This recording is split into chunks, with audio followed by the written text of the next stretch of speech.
Chapter 18. Gabe was beat. October was usually a quiet time of year, but today involved disaster after disaster. It began when his alarm decided to suddenly stop working and he overslept for a gelding surgery. While barn work often meant a time frame rather than a more rigorous schedule, he prided himself on being punctual. Waking up late put him in a foul mood. It didn't help that his sleep was restless and plagued by the concussion of mortar and sound of rifle fire and children's screams. He couldn't call them nightmares, more like memories that surfaced from time to time when he was overtired or stressed. He'd been doing too much, he decided. Maybe it was time for a short vacation before the winter weather hit. He was finalizing fall shots and could probably sneak away for a short time. He sighed as he stopped at an intersection and rested his head wearily against the wheel. No, normally Joe would farm sit, but with her still laid up, he'd have to ask Bailey. But she was readying for her fall foliage trek. Harper was an option, but the last time she watched his horses, he came back to find them with hot pink painted hooves and flowers in their manes. Rowdy and Dexter had pouted for days, turning their hinds to him any time he tried to groom them, until he bribed them both with some hot mash, something he usually saved for winter meals. He groaned when he thought of what Harper would do this time, maybe dress them up like Barbie horses for a fine art piece. He'd have to think on it a bit, but he decided that he was idling a little too close to burnout. If he couldn't get ahead of it and take some downtime, well, he really couldn't afford to hole up in his house in a fully depressed state. He could always ask Bianca to help out, but she'd been acting a little clingy lately, and he just didn't have it in him to keep turning her down. Ugh, Bianca. That was a problem he really didn't know how to handle. She was a great woman, kind, if not a little insecure, but who could really blame her when she was an only child and her parents gave her everything she could ever want, except their attention. She needed someone who could dote on her, and frankly, he loved his independence more than he ever loved her. He winced. Even thinking that made him feel guilty. Their relationship was never as serious for him as it was for her, and when he realized it, he broke it off for good. They'd had some on and off tendencies over the years, most recently when he returned from his last tour. Gabe quickly realized that he wasn't in the right headspace to be in a relationship, and told her as much. Bianca had seemed to handle it well, but recently she'd begun behaving uncharacteristically clingy. He groaned aloud, banging his head lightly against the steering wheel. When did life get so complicated? He wasn't sure it wouldn't be best to just focus on work and stay out of the dating world completely. His mother would hate the idea. She'd been trying his whole life to get him to be more social, when in reality he preferred solitude. There was nothing he enjoyed more than helping animals, coming home to his own, training, riding, and caring for them, then ending the day with a decaf coffee and a good book by the fire. He was a simple man with simple needs. A relationship just messed up his quiet, structured life. With a final deep sigh, that was enough wallowing, he rubbed his eyes and hit the gas to complete his drive home. When he pulled into the driveway, the lights in the house were off, and the horses were quietly munching their round bale of hay. For the first time, and as long as he could remember, the silence that greeted him did nothing to calm his mind. In fact, quite the opposite. Shaking his head, he decided maybe tonight wasn't a good time to be alone with his thoughts. Throwing the truck into reverse, he headed to the tavern instead, the only open venue nearby. Maybe a good, hot meal would help lift his mood. The tavern was hopping, which shouldn't be much of a surprise considering it was a Thursday, but Imogen thought that in the rural mountains of Vermont, away from the tourist slopes, it would be a little quieter. She pulled into the last remaining spot in the lot and took a minute to breathe deeply. There was a decided chill to the air, and she could see her breath drifting away into the night. Despite it being early November, she wouldn't be surprised to see snow on the ground soon. Gravel crunched under her boots, and she was glad she traded her favorite Doc Martens for something a little more rustic. The Sorel boots were both cute and practical. While her Aunt Jo was recovering quickly, they hadn't discussed Imogen returning to New Jersey anytime soon. Imogen worried that Jo would do too much too soon. She certainly had a stubborn streak, and farming over the winter would not be easy to do, even without an injury.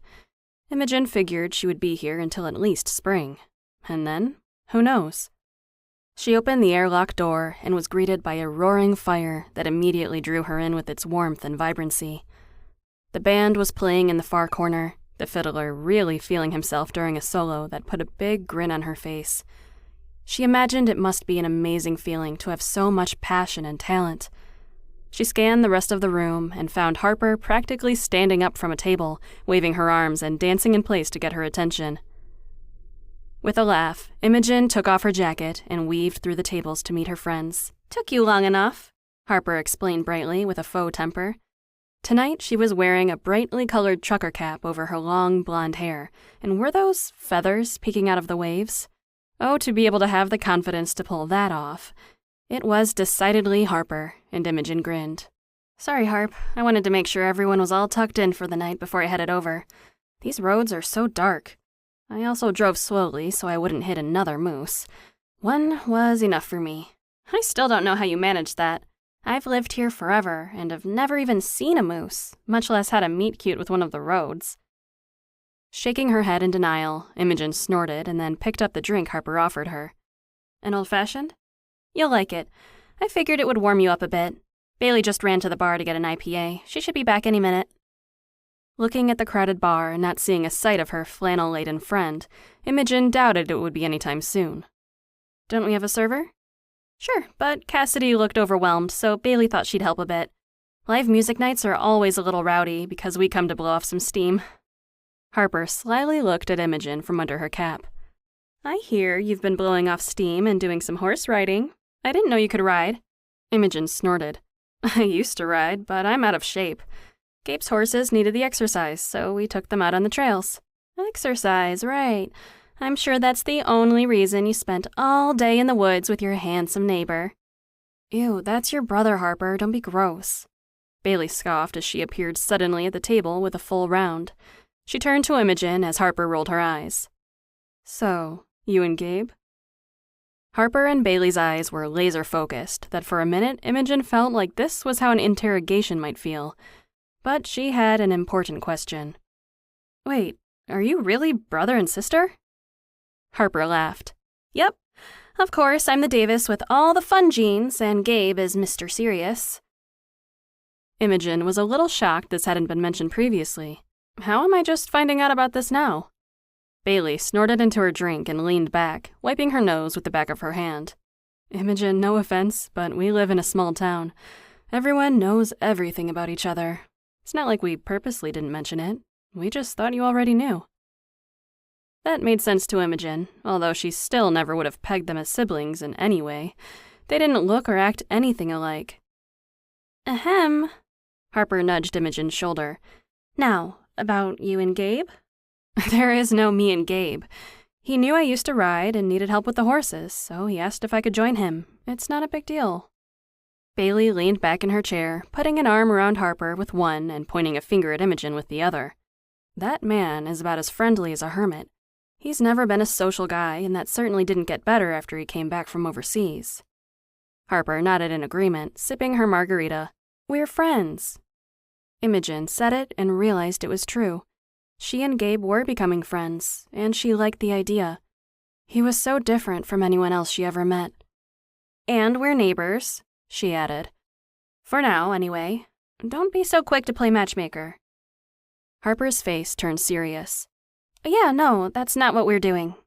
She gave a big sigh. "You're right. Don't get me wrong. But I don't want him to get attached to someone who is just going to up and leave without ever looking back." While her words stung a little, Imogen couldn't fault her for her feelings. Trying not to get defensive, she nodded and sipped her drink. "I totally get that. Even if I wasn't planning on going home in the spring, I'm not really in a great place to be in a relationship anyway. I need to figure myself out first, and I'm a hot mess." Bailey leaned forward. "You are not a hot mess. Hot? Yes. Mess? Only a little." Imogen and Harper both laughed. "I think it's smart that you want to find your passion and focus on yourself before you commit to anything else." "Yeah," Harper chimed in. "Maybe your time here will help you put things in perspective. It's so different than the life you left, even temporarily, in New Jersey. Use it to reflect and see what you can do with your life. Remember, though," she added, "just because you decide to pursue something as a job doesn't mean it has to be your whole life." "I guess," Imogen admitted reluctantly. "I just feel like everyone in my family has a successful job, and I'm the failure. I've worked 9-to-5 jobs, but I don't want to be stuck at a desk all day. It's not for me. But that doesn't mean I'm any closer to finding something that I do love. I don't want to wake up and dread every morning just so I have a steady paycheck." Harper held up a hand for a high five. "Preach, sister. But that's a great start. There are so many things you can do that don't involve working in an office. Look at Bailey." "True, I am a paragon of entrepreneurship," she said, giving a half bow and taking another sip of her beer.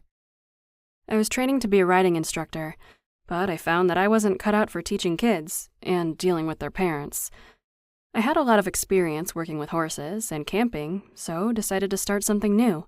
It took a long time, a lot of planning, and a lot of help from friends and family before Green Mountain glamping could become something that paid the bills."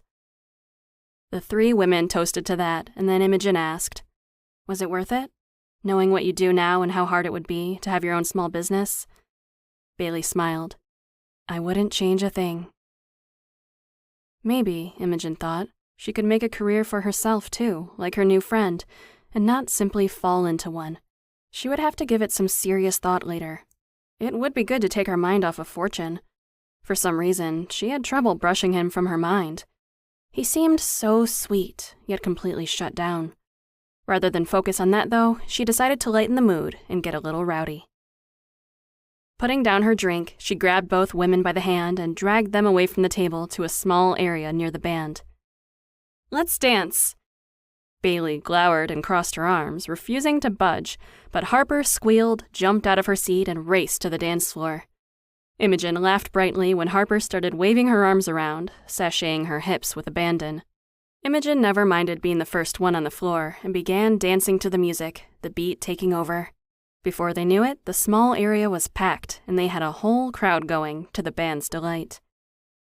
In the far corner, away from the noise and crowd, Gabe sat at a table alone, nursing a club soda, his meal finished on the table in front of him, while he watched in amusement at how easily Imogen had slid into their lives, a bright, refreshing light. It would be a little darker in the mountains when she left.